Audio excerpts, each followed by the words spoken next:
जय माता मित्रों, फरी एक बार निकुंज राठौर यूट्यूब चैनल ने सब्सक्राइब न करो, फटाफट सब्सक्राइब कर देજો। बहुत दिवस विडियो आयो है, आपको बहुत वेट કર્યો છે, तो હવે આપણો બ્લોગ આવી ગયો છે ફાઇનલી।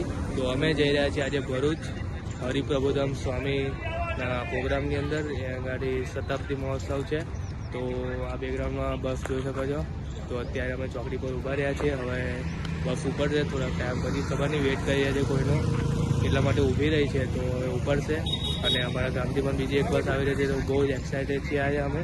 અને જોઈ શકો છો આજે યુનિફોર્મ વ્હાઇટ કલર છે, તો વ્હાઇટ કલરનું પહેર્યું કમ્પલસરી હતું, તો અમે વ્હાઇટ પહેર્યું છે। તો ચલો બ્લોગમાં આજે બહુ જ મજા આવવાની છે। અને પહેલું કેવું, પહેલું બહુ વહેલો ઉઠીને આવી ગયો તો આપણા ઘેર, બરાબર ને? અને બીજા આમ એક ભાઈબંધ છે, એ થોડા મોડો ઉઠ્યો હતો એટલે થોડુંક લેટ થઈ ગયું, પણ કંઈ વાંધો નહીં, બસ અમે લેટ જ હતી। તો ગાઈઝ આ બસ છે અમારી।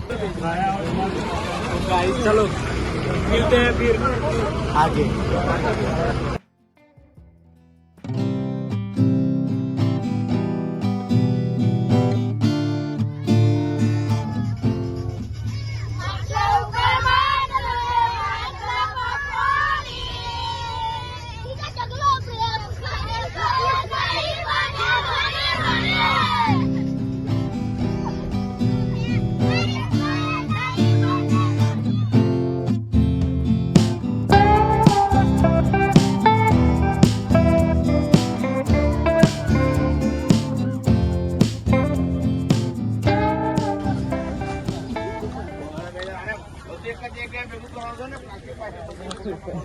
क्या मान रहे हो?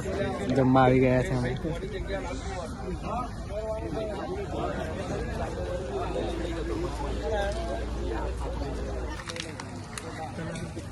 आपने नहीं है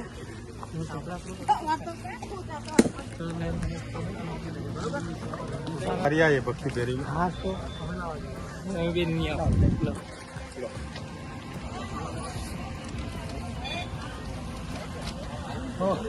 મહોત્સવમાં જતા વખતે યુવકો સાથે થોડો આનંદ કરીએ છીએ, પફ અને કોલ્ડ ડ્રિંક્સ લઈએ છીએ અને બધા યુવકોએ અને ભાઈઓ બહેનો ખૂબ આનંદ કરે છે।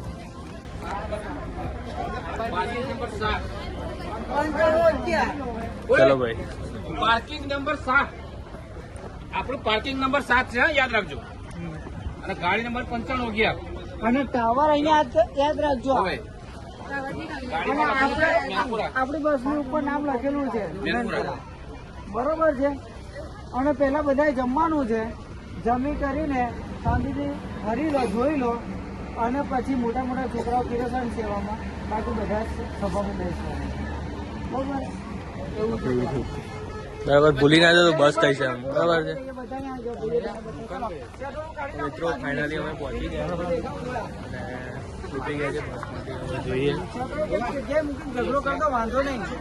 હવે ફોટો 10 રૂપિયા લો ભાઈ, શર્ટ કાન ના હેલો ભાઈ, આપણે તો મરદ ના ફાડી એમ કે આપણને ઠંડી ના લાગે, એટલે કે અમે મરદ ના ફાડ્યા, બરાબર।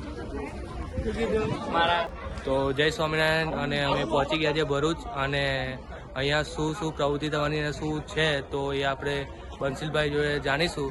તો ચલો હવે જઈએ બંસીલભાઈ જોડે। જય સોમનાથ મિત્રો, મારું નામ બંસીલ છે અને હું આપ સૌનું હરિપ્રબોધમ યુવા મહોત્સવમાં દિલથી સ્વાગત કરું છું। અમે સૌ યુવકો આ મહોત્સવને માણવા માટે આવ્યા છે ભરૂચની ધરતી ઉપર। આ મહોત્સવ વિશે વાત કરીએ તો આ મહોત્સવ ટોટલ 800 વીઘામાં ઉજવવા જઈ રહ્યો છે અને આ મહોત્સવમાં દેશ પરદેશના ટોટલ 2 લાખથી વધુ ભક્તો લાભ લેવા માટે આવવાના છે। આ મહોત્સવમાં નાનકડી ઝાંખી કરાવીએ તો અલગ અલગ વિવિધ પ્રકારના પ્રોગ્રામ થવાના છે, જેમાં ડાન્સ, ડ્રામા અને એને લગતા સાંસ્કૃતિક પ્રોગ્રામ થવાના, જ્યાં તમને દર્શન કરવા મળશે કે સેવા, ભક્તિ અને રાષ્ટ્રભક્તિ, પ્રભુ ભક્તિ, ગુરુ ભક્તિ અને અલગ અલગ એવા દરેક ગુણોનું દર્શન આ મહોત્સવમાં થશે।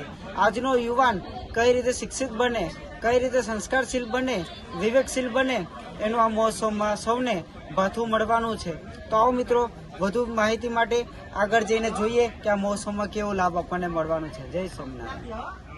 નમસ્કાર મિત્રો, વિડીયોમાં આપણે જોયું કે આપણે ભરૂચના આંગણે પહોંચી ગયા છે, મહોત્સવના સ્થળે પહોંચી ગયા છે। તો ચાલો મિત્રો, આપણે અલગ અલગ વિસ્તારમાંથી, અલગ અલગ જગ્યાએથી બધા ભક્તો આવ્યા છે, તો એ બધા ભક્તોને પૂછીએ કે તેમને કેવો અનુભવ થયા છે અને શા કારણે આ મહોત્સવમાં આવ્યા છે। જય સ્વામિનારાયણ. અમે બધા હરિઅમૃત પ્રદેશ રાજકોટથી આવ્યા છીએ. અમારો સૌરાષ્ટ્ર ઝોન છે. અમે ટોટલ ત્યાંથી 15 થી 20 બસો અને 50 થી 100 જેટલી ફોર વ્હીલર લઈને અહીંયા આવ્યા છે. સવારના અમે લોકોએ 4:30-5 વાગ્યાના નીકળી ગયા છે. તો બધા જ ભજન ભક્તિ આનંદ ધૂન કરતા કરતા આનંદ કરતા આત્મીયતાથી અહીંયા પહોંચ્યા છે. આપને ખબર છે કે હરિપ્રસાદ સ્વામીનું સૂત્ર હતું કે કોઈ આત્મીય બને કે ના બને. બીજું એમનું સૂત્ર હતું કે સુરત ભાવ ને દાસત્વથી. તો બધા જ આજના સમયની અંદર આવા મહોત્સવની અંદર લાભ લેવા પધાર્યા છે કે જ્યાં હરિપ્રસાદ સ્વામીના સાચા વારસદાર, જેને આપણે પ્રબોધ સ્વામી તરીકે ઓળખીએ છીએ, ખરેખર એના એક દર્શનની ઝાંખી માટે બધા જ ભક્તો એક રાહ જોઈ રહ્યા છે. અને આ સમયની અંદર વિવિધ નૃત્ય દ્વારા ભક્તિનું સિંચન થવાનું છે, કલાનું સિંચન થવાનું છે.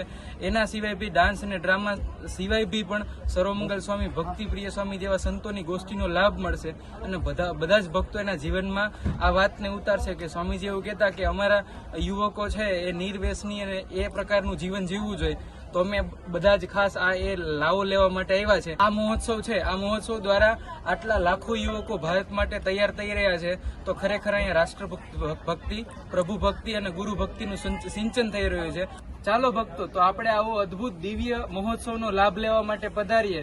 બોલો હરિપ્રસાદ સ્વામી મહારાજની જય! પ્રભુ સ્વામી મહારાજની જય! તો વ્યવસ્થાની દ્રષ્ટિએ જોઈએ તો બહુ સરસ વ્યવસ્થા કરી છે. અને પાર્કિંગમાંથી નીકળતા જ અહીંયા પાણીની પણ વ્યવસ્થા છે. પાણી પીને તમે આગળ વધી શકો છો.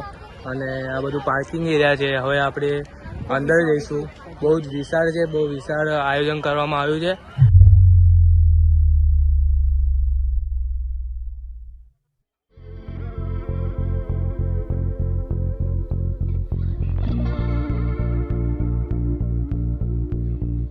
આપણે જોયું કે મહોત્સવના સ્થળે આપણે અલગ અલગ ભક્તોનો લાભ લીધો, તેઓના રિવ્યૂ જાણ્યા. તો વ્યવસ્થાના ધોરણે વાત કરીએ જમવાની, તો ભોજન પ્રસાદ માટે અહીંયા ખૂબ સારું આયોજન કર્યું છે કે જેમાં એક તરફ બહેનો લાભ લેશે પ્રસાદનો અને એક તરફ ભાઈઓ લાભ લેશે. તો ચાલો મિત્રો આપણે પ્રસાદ માણીએ. જય સ્વામિનારાયણ. તો જય માતાજી મિત્રો. તો આપણે ભોજન કરી લીધું છે અને ત્યારબાદ તમે જોઈ શકો છો બહુ જ પબ્લિક આવી રહ્યું છે. અને વધારે પડતું તમને વ્હાઇટ કલર જોવા મળશે. અને જોઈ શકો છો અહીંયા પ્રોગ્રામ છે, આ સ્ટેજ છે. ટૂંક સમયમાં આપણે અંદર જઈને જોઈશું. તો આપણા મિત્રો નહીં મળી રહ્યા તો એમને કોન્ટેક કરીને બોલાવીએ, પછી આપણે જઈએ અંદર. તો આ બાઇક માટે પાર્કિંગ બનાવેલું છે, બહુ સારી પાર્કિંગ છે.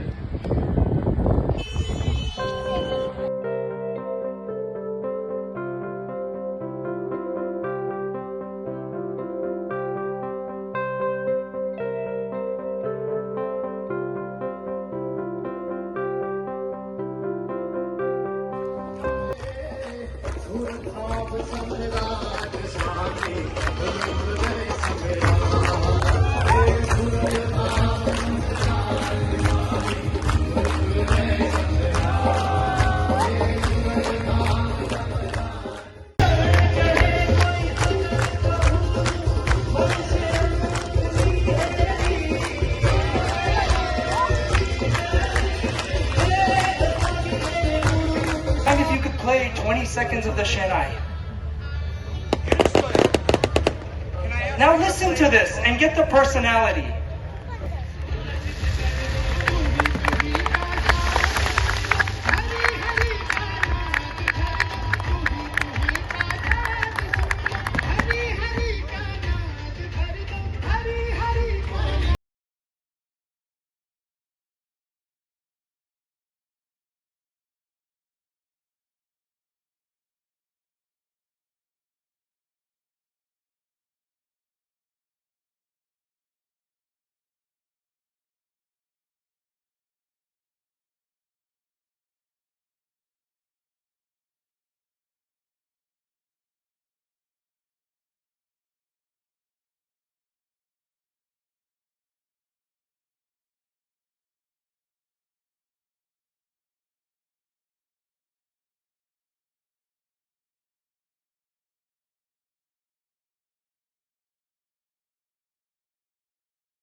તો જય સ્વામિનારાયણ મિત્રો, તો આપણો બ્લોગનો હવે અંત કરીએ છીએ. તો આશા રાખું છું તમને આનંદ આવ્યો હશે. તો પૂરી કોશિશ કરી છે તમને આનંદ આવે અને બતાવવાની કોશિશ પણ કરી છે. તો ચલો, જય સ્વામિનારાયણ. ચેનલને સબસ્ક્રાઈબ કરી દેજો અને લાઈક શેર ને કોમેન્ટ પણ કરી દેજો.